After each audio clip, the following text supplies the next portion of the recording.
तिसऱ्या फेरीचा हा पहिला आठवडा होता आणि या सगळ्या स्पर्धकांमधून केवळ 4च पावलं अशी असतील जी पुढे जाणार आहेत टॉप 10 मध्ये.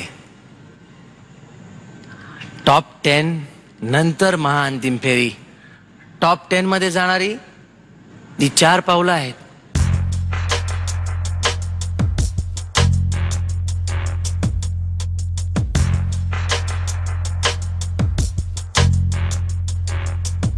आज ज्यांना इतर बक्षिसं मिळालेली आहेत त्यांनी असं समजू नये की त्यांची पावलं पुढे पडलेलीच आहेत. कॉम्पिटिशन ऑफकोर्स खूप टफ होती, पण उर्मिलाजी तरी तुम्हाला काही सांगावं असं वाटतंय? माझा अत्यंत नावडता आणि अत्यंत कठीण वाटणारा हा भाग आहे की जेव्हा आपल्याला हे ठरवावं लागतं की कोणाची पावलं पुढे जाणार. कारण हे ठरवणारे खरं तर आम्ही कोणीच नाही आहोत.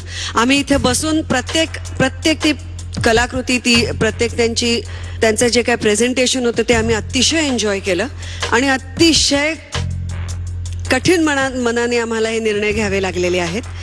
प्रयत्न केलेला आहे की जास्तीत जास्त वेगळ्या वेगळ्या प्रकारची लोक अंतिम फेरीत जातील, कारण वेगळ्या वेगळ्या प्रकारचे रंग महाराष्ट्राचे आम्हाला तुमच्या समोर आणायचे आहेत. आपल्या पुढच्या फेरीमध्ये एकूण 12 पावलं जाणार आहेत.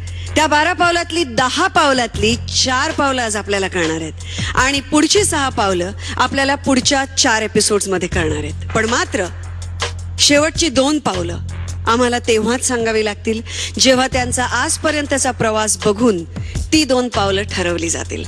हा निर्णय अशा करता घेण्यात आलाय कारण खरोखरच तिथे बसून हे ठरवणं खूप खूप कठीण आहे आणि आमच्याकरता सर्वात जास्त, कारण ह्या प्रत्येकाशी आमची व्यक्तिगत ओळख झालेली आहे. या प्रत्येकाने आमच्या मनावरती व्यक्तिगत ठसे उमटवले आहेत जे आम्ही आयुष्यात कधीही विसरू शकणार नाही आणि पुसून टाकू शकणार नाही. आणि त्यामुळे आमचा छोटासा प्रयत्न आहे की त्यांना जास्तीत जास्त त्यांच्याबरोबर आम्ही न्याय करावा, त्यांच्या कलेबरोबर आम्ही न्याय करावा आणि तुमच्या समोर वेगळ्या वेगळ्या प्रकारची, वेगळ्या वेगळ्या कलागुणांनी भरलेली ही पावलं आम्ही सादर करू. त्यामुळे आता आपल्याला जितू सांगेल की कुठली आहेत ती पावलं की जी ह्या फेरीतनं पुढच्या फेरीत नक्कीच गेलेली आहेत. पहिलं नाव आहे टॉप 10 मध्ये जाणारं अरविंद मोरे आणि सहकारी पुणे.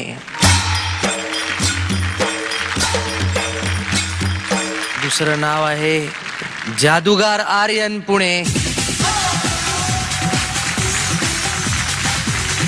तिसरं नाव आहे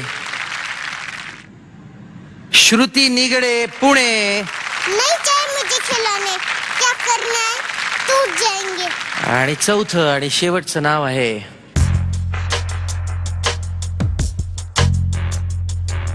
विजय आयनारकर.